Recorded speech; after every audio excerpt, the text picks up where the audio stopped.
Hey guys, or so says my generic YouTube intro. Thanks for checking out this video introduction to the Logos for Bible Hub Users series. In this video, I'm just going to introduce relatively quickly both Bible Hub and Logos. So my goal by the end of this whole series is to help current Bible Hub users get familiar with Logos. This whole endeavor was actually sparked by multiple conversations I've had over the last few months, last year or so, with friends who use Bible Hub currently. And they were starting to wonder what could Logos possibly offer that they couldn't. And it's a fair question, especially given the fact that Bible Hub is free and Logos, while there is a free version, is in general not. So these videos are my attempt to answer that question. I want to go through the key features of Bible Hub and show how they're used, and then go and demonstrate how to accomplish the same thing in Logos. Now, I want to make a few assumptions right off the bat to go ahead and just get this out of the way. Number one, that you're already familiar with at least Bible Hub. In fact, that's probably part of why you clicked on this video to begin with, right? And two, that you are not already a Logos user, or at the very least, you don't have a base package or any major monetary investment, right? If you are already a Logos Power user, you may not find this video series very particularly helpful. Maybe you'll learn a little bit about Bible Hub you didn't know, but it's doubtful that I'll get deep enough into Logos to show you something that you didn't know. All right, so let me say right away, in addition to this, that I am a Faith Life affiliate. That means I'm not employed by Faith Life, the parent company of Logos Bible Software, but I do get referral bonuses, affiliate rewards, commissions, that sort of thing. So that just means that if you make a purchase through one of my links, I get a small reward, usually 5% of what you spend for having referred you. No additional cost to you or anything. It's just sort of a referral bonus. So with that said, let me give you a couple quick moments worth of background about my use of these Bible study platforms so that you understand what might possibly qualify me to make this video series. First off, we have Bible Hub, as you've been staring at here on your screen the entire time now. I first used it back when it was still biblos.com, right, which coincidentally still forwards to Bible Hub if you type in that URL. This change took place, I think, around 2017, just sort of a rebranding, I guess. I'm not really sure what precipitated it beyond that. At any rate, I started using Bible Hub pretty heavily in 2011 as my own interest in Bible study started to go beyond just reading an English Bible or two. Bible Hub is a great tool for diving into the texts in Hebrew and Greek, and for linking up with a concordance to find other occurrences of a word or get lexical information from it. It includes a lot of different translations that can be consulted. The most common ones, of course, like the New American Standard, the NIV, the NLT, ESV, King James, the Young's Literal, but even the ISR 1998, the New English Translation or the NET Bible, and the JPS Tanakh, among others. I also soon discovered that despite the bad rap commentaries often get for being traditions of men, right, I actually found some of them quite useful. In particular, I've always liked Gill's exposition because he often refers to other ancient versions like the Syriac or Coptic, and not just Greek, or he'll quote the Targum or Talmud. I also liked Kale and Delitzsch's commentary on the Old Testament, as it is extremely thorough, if not a bit difficult to read from time to time. When doing word studies, it's easy to look up a word in the original languages, and you get a quick definition. I could then go and look up the other places that word shows up and how it's used. I'm not joking when I say that I used most of the features of Bible Hub, and they served me very well for satisfying many of my own personal study curiosities. But there is a catch, which brings me more to the drawbacks of Bible Hub. It would be unfair to say that there are things wrong with Bible Hub, as I believe it does exactly what it was designed for, which is primarily facilitating the layman's study of Scripture. However, there are some things about it that are worth pointing out. Whenever people have commented on Logos not being free, and to be sure, some packages are pretty expensive, I have often heard the response of, why would I pay for something that I can get for free? Right? And it's a fair question. Bible Hub is usually one of the means by which people are able to get it for free. Now, don't get me wrong, I totally understand that approach. Again, it's fair. I have met precious few people who are serious Bible students that are incredibly wealthy. So if you're like most of us, you're concerned about cost, and you should be. I'll get to that in a minute. The big thing with Bible Hub is that you don't get updated resources. Right? But by that I mean commentaries, lexicons, and other resources that Bible Hub links to. They do seem to keep translations somewhat up to date, as the NASB 2020 is available, and as the name would suggest, that was published in 2020. But take, for example, the primary lexicons that Biblehub employs. For Hebrew, that's the BDB, or Brown Driver Briggs, named to the last names of the authors. The lexicon was first published in 1906, and even the updated edition from the 1950s is a bit outdated. This is largely because the work was produced before the discovery, or at least much of the work had been performed on the Dead Sea Scrolls, which has added much benefit for the study of Hebrew and Aramaic. So there have been revisions to it since then, but the version most widely used is this revision, again from the 50s. For Greek, that's Thayer's Greek Lexicon. Similarly, this text is also quite outdated, and I would argue more than the BDB is. Thayer's was published in 1889 and is outdated in numerous ways. As much as biblical Hebrew language scholarship has been able to add to and enhance our understanding of Hebrew since the early 1900s, there has arguably been even more work and advancement in Koine Greek. So while you can still access Thayer's and BDB on Logos, there are better, newer, more up-to-date works available, including the top Hebrew lexicon Halot, or the Hebrew and Aramaic lexicon of the Old Testament, and the top Greek lexicon BDAG, which is, again, an acronym for the last names of the authors. While none of the definitions listed should have any major bearing on your theology or practice, they are certainly worth being aware of for anyone who plans to teach or publish. Additionally, the commentaries, including Gill's and the Kalin Delitzsch that I mentioned, are also outdated significantly. From the late 1800s, even the updated one by Hendrickson from 1996, the Kalin Delitzsch commentary in the Old Testament is lacking in modern scholarship. Many significant studies and discoveries have been made since it was originally published. The discovery of the Dead Sea Scrolls is huge, as I mentioned, but there's also some major archaeological findings and other research in Semitic languages and many other realms that relate to the study of the Old Testament. The same goes for Gill, who published his expository commentary in the mid-1800s as well. The Hebrew text featured on Biblehub is the Westminster Leningrad Codex, largely in line with what's usually known as the BHS, or the Biblia Hebraica Stuttgartensia. However, it has not been updated with the published works from the BHQ, or the Biblia Hebraica Quenta, the newest Hebrew text. The Greek New Testaments are the Byzantine Majority Text and the Nestle-Aland 1904 text. There have been 27 updates and revisions to the Nestle-Aland Greek text since then, including the discovery of hundreds of more manuscripts. Again, the majority of the time this is inconsequential, but there are times that there are differences in these texts, and for scholars and teachers, it's worth staying up to date. So that's my spiel on Biblehub. It's great for what it is, as long as you recognize its limitations. Also, please stop trying to use Strong's as a lexicon. It's not. Just had to drop that in there. Now for Logos. So Logos Bible software has been around for quite some time. In fact, the very first edition ever created was in 1986, and it was a DOS program that was used just to search the King James Bible in plain text. It was created by a Microsoft employee, Bob Pritchett. He and a coworker connected to Bible study and then started working on what would eventually become Logos. They developed an early Bible study software, rudimentary though it was, but the company they pitched it to declined as they felt the future of Microsoft Windows was unclear at the time. Oh, hindsight, am I right?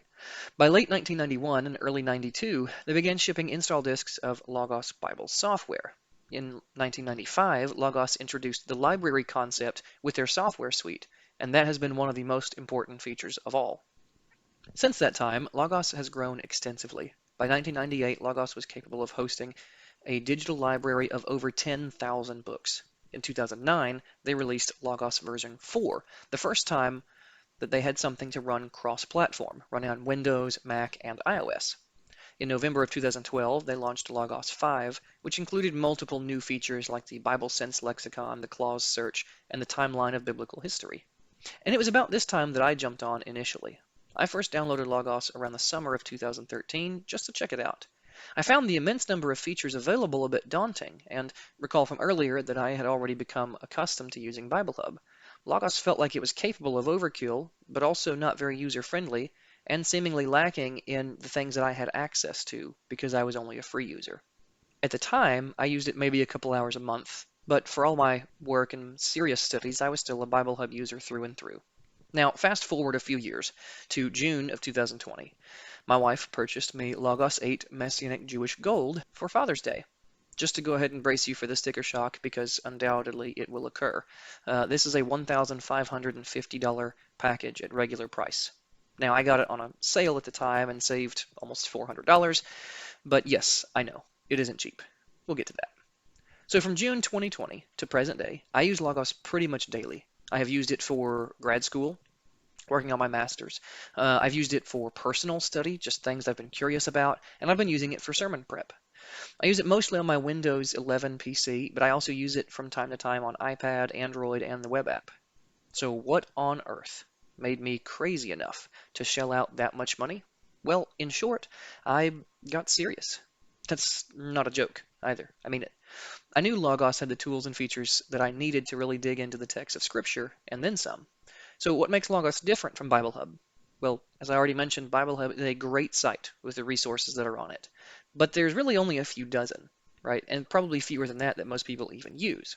With Logos, you have access to hundreds of thousands of resources, and new ones being added daily. True, most of them aren't free. But oftentimes, the Logos edition of a new book is cheaper than the print edition of the same book, and you don't have to wait for shipping. Logos is powered by your library. That's why it pays to start with a base package of at least silver, though I would say go for gold, like I did, and we'll address this more in the 10th video.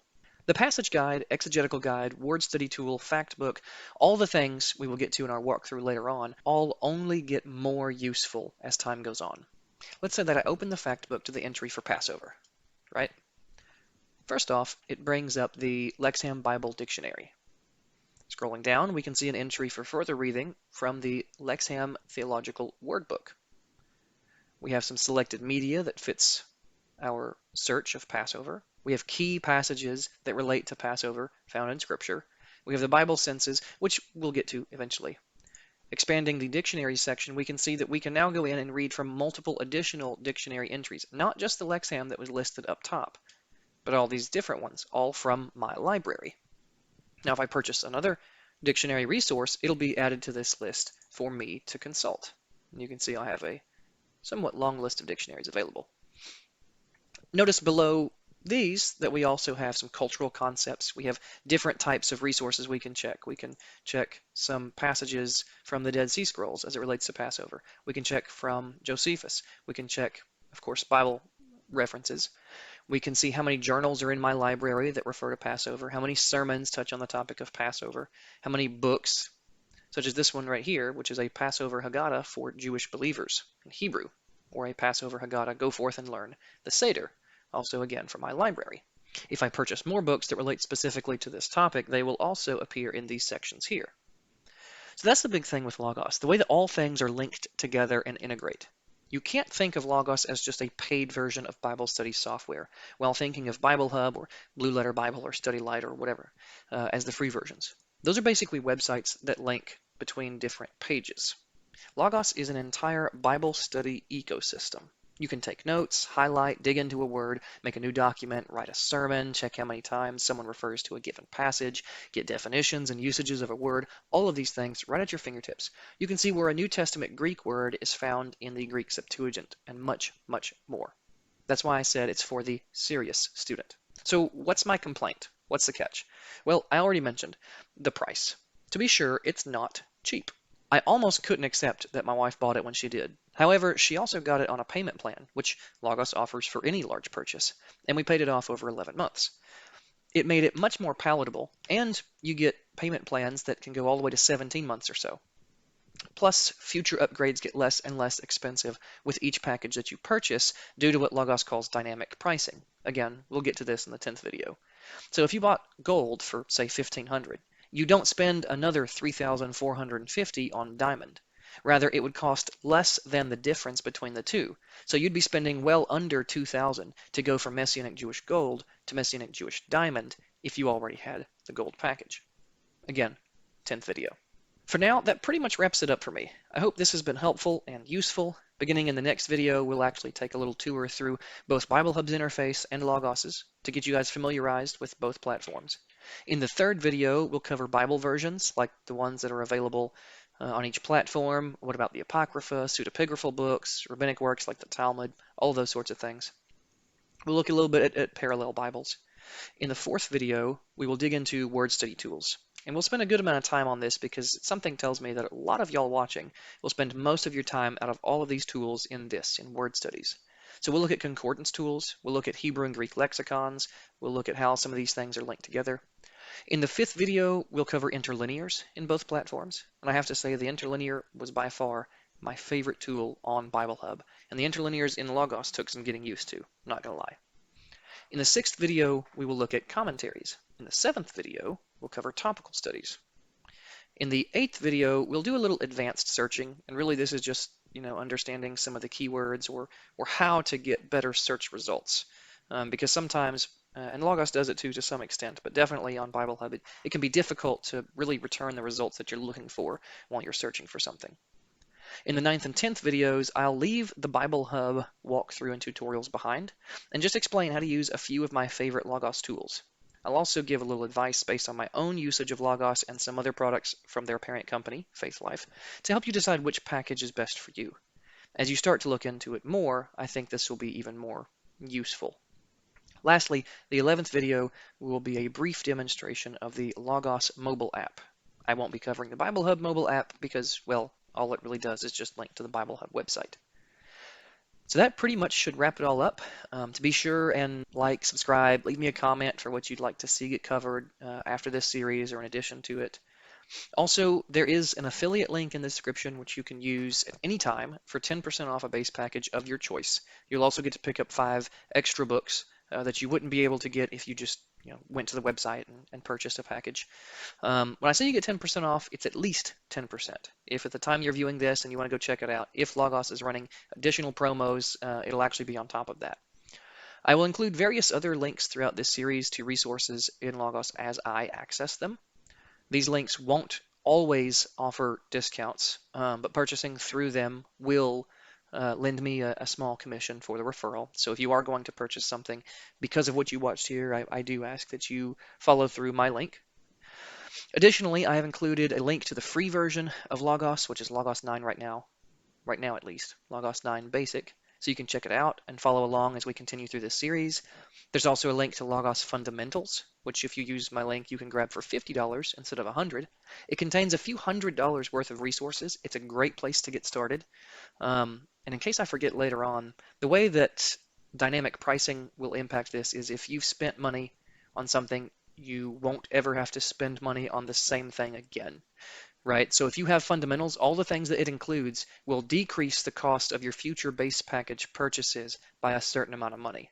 So even if you intend to spend $1,000, spend this $50 first, and you'll end up spending less than $950 for that next package. That's kind of sort of how it works out. That may sound weird. Hopefully, we'll clear that up in the 10th video.